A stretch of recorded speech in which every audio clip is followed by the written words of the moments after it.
Sa Tent City sa Pasay na magpapasko ang ilan nating kababayan na lumikas sa hagupit ng superbagyong Yolanda sa Visayas.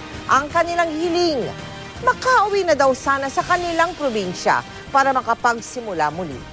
Nakatutok si Marisol Abdurrahman.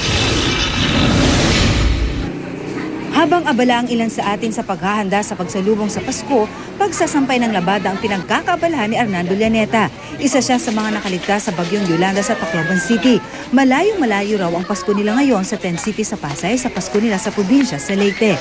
Dati raw, pag ganitong oras, abala na siya sa paghahanap buhay para may uwing panghanda sa Noche Buena. Ang nakalulungkot pa raw, hindi niya makakasama ang mga magulang at mga kapatid dahil naghiwa-hiwalay sila dahil sa bagyo. Makauwi na po kami, makapag-umpisa na pa ng bagong buhay. Ang pamilya namang ito na nagkawatak-watak dahil sa bagyo, sa Tent City na muling nagkasama-sama. Kaya mahirap man ang pinagdaraanan, masaya na rin sila dahil buo ang pamilya. At mamaya, di nila syempre palalampasin ang Noche Buena na walang handa. Ilan sa kanilang mga pagsasaluhan ang spaghetti, hamon, queso de bola at mga prutas na bigay sa kanila. Pagkatapos ng bagyo, dito namin nakita na talagang mayroon pa kaming pag-asang sumayat tumawa. Si Jessie Figueroa naman, mag-isang sasalubungin ang Pasko. Ulilang lubos na kasi siya nang mamatay ang ama ng bagyo matapos mataganan ng sumadsan ng barko sa Tacloban. Yung papa ko nawala. Tapos hindi mawala sa aking isip kasi magkakasama kami.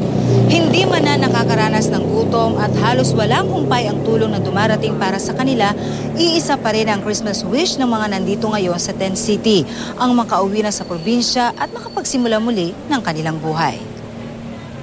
Tila matutupad naman ang kanilang hiling dahil sa programang Balik Probinsya ng DSWD. Dito, tutulungan sila makabalik sa kanilang probinsya na walang gastos. Bibigyan sila ng materials lang po na panggawa ng bahay.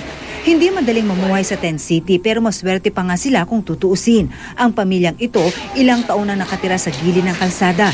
Ilang taon na rin silang nagpapasko dito sa sidecar na nagsisilbi nilang tahanan. Para sa New Year. Kasi yun naman ang importante, New Year eh.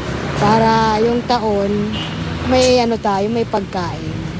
Wala mang maihain sa mesa sa Noche Buena. Ang mahalaga, sama-sama ang buong pamilya. Marisol Abdurrahman, Nakatutok, 24 Oras.